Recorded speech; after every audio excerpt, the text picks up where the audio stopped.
ունեցած մարդու համար պատարագի մասնակցությունը դա հոգևոր կյանքի համար հոգևոր սնունդ է կարող ասել։ Նշանակա ու բայց դրա հետ մեկտեղ նաև ամեն մարդու համար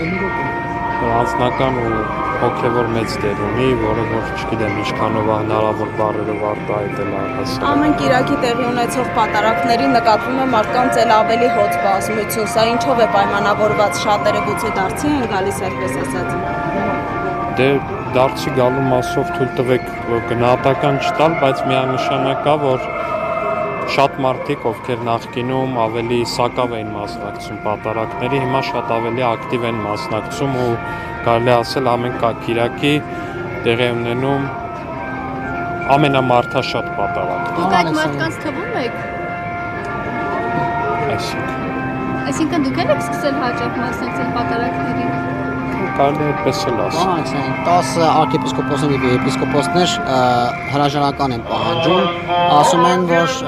նաեւ 99 թվականի ընտրությունները կաթողիկոսի ըստ էության կեղծված է եղել։ Դուք ինչպես կմեկնաբանեք այդ հայտարարությունները։ Դե միանակ կարող եմ ասել, որ ողջունում եմ այդ հայտարարությունները ու այդ հայտարարությունը եւ միանշանակ է նաեւ, որ թեկուզ հենց այն փաստը, որ Կտրիչ Ներսիսյանը ընտրվել է հոկտեմբերի 27-ի օրը, իր մեջ արդեն իսկ կոնկրետ խորհուրդ է պարունակում, շատ մեծ խորհուրդ է իր մեջ դա պարունակում։ Այնտեղ կային հոգևորականներ բարձրաստիճան, որոնք օրեր առաջ աջակցում էին կաթողիկոսին, հետո արդեն նրանք միացան նրա հեռացման պահանջին։ Հնարավոր է, որ այս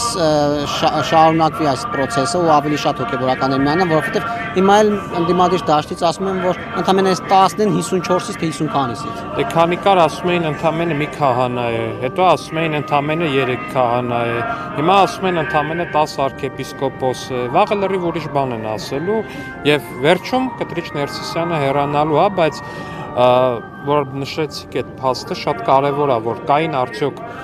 եպիսկոպոսներ, որոնք նախկինում աջակցություն էին հայտնել, այո կային, բայց դրանք առավել քան արգումենտավորված են ներկայացնում, թե ինչով է պայմանավորված այդ պահանջը։ Մարդիկ ասում են, Կտրիչ Ներսիսյանը իր ձեռամբ ձևավորեց հանձնաժողով, ասեց տվեք եզրակացություն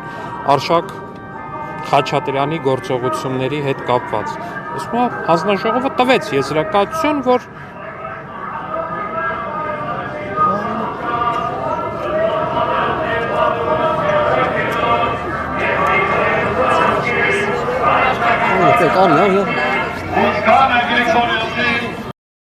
Չմոռանաք հավանել տեսանյութը և բաժանորդագրվել Civic AM-ի YouTube-յան էջին։